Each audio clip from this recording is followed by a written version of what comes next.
जैसे भ्रांतियां हैं जो पहले की लेडीज के साथ होता था पुराने टाइम में, ओबरे में सुलाते थे मासिक धर्म के टाइम। और जगह भी आपने कुल्लू बंजार साइड जो पिछड़े इलाके हैं वहाँ पे अभी भी ऐसा हो रहा है। हाँ जी, हो रहा है अभी। आपको जैसे पता होगा कि वेद, आपको पता है ना कि वेदों के हिसाब से चल रहे हैं कि मासिक धर्म में लेडीज को मंदिर नहीं जाना, नीचे सोना। तो वेद आपको पता है कब आए थे? जैसे अभी 2023 चल रहा है, तो जब आर्यन्स आए थे इंडिया में ईरान से, उन्होंने वेद लिखे थे।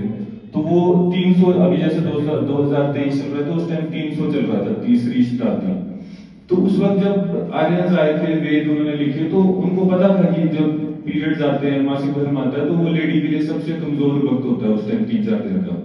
तो इसलिए उन्होंने रूल बनाया था कि उस टाइम कोई भी लेडी काम नहीं करेगी। तो इसलिए उन्होंने बनाया कि लेडी को उस टाइम अलग रखना। लेकिन जब 1500 सालों में इतना मर्दों की डोमिनेट करते थे सोसाइटी में लेडीज की, तो आपको पता है 70 साल से पहले तो कोई सुनता ही नहीं था, जब से आजादी मिली उसके बाद ही हुआ।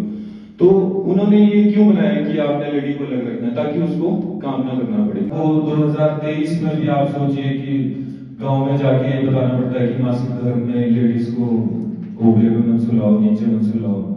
तो असली में तो जैसे वेदों में जब शुरू हुआ था ये मासिक धर्म में अलग रखने का, तो उस टाइम मतलब था कि लेडी, उस टाइम क्या होता है 100 से 200 ml रोज खून निकलता है, तो उसको कमजोरी आती है, 3-4 दिन में तो आधा लीटर तक निकल जाता है। तो जो वेद जिन्होंने आर्यन्स ने लिखे थे वो चाहते थे कि उस टाइम लेडी कोई काम ना करे, इसलिए उसको अलग सुलाएं। मंदिर इसलिए नहीं जाते थे उस टाइम क्योंकि मंदिर आपको पता है पुराने टाइम में 10-10 किलोमीटर पैदल चलना पड़ता था, तो लेडी इतनी कमजोर होगी तो चल नहीं पाएगी। तो उन्होंने ये भी रूल बना दिया कि उस टाइम लेडी मंदिर भी नहीं जाएगी। साथ में आपको पता है कि खाना खाने बनाने में भी मेहनत लगती थी, तो लेडीज ही बनाती थी खाना। तो उस दौरान उनको खाना बनाने के लिए ना जाना पड़े तो किचन में एंट्री भी बंद कर दी। लेकिन हुआ क्या कि 1500-2000 सालों में ये मतलब लोगों ने इसको ऐसा बना दिया कि लेडी को गाय तक ही पहुंचा दिया, कि ओबरे में ही सुला दिया है ना, कि लेडी गंदी होगी उस टाइम। बल्कि उस टाइम उसको क्या चाहिए था, सबसे ज्यादा केयर चाहिए थी।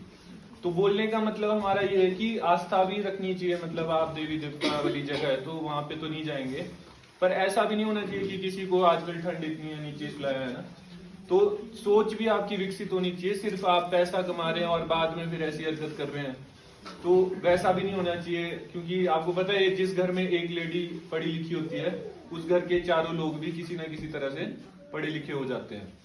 बोलते हैं ना कि एक लेडी को पढ़ाएंगे घर पे तो 4 लोग और पढ़े लिखे हो जाते हैं, एक जेंट्स को पढ़ाएंगे तो वो एक ही जेंट्स होगा पढ़ा लिखा करके। क्योंकि आप आगे बच्चों को भी पढ़ाएंगे, वो अपने साथ दादा दादी को भी शेयर करते हैं चीजें।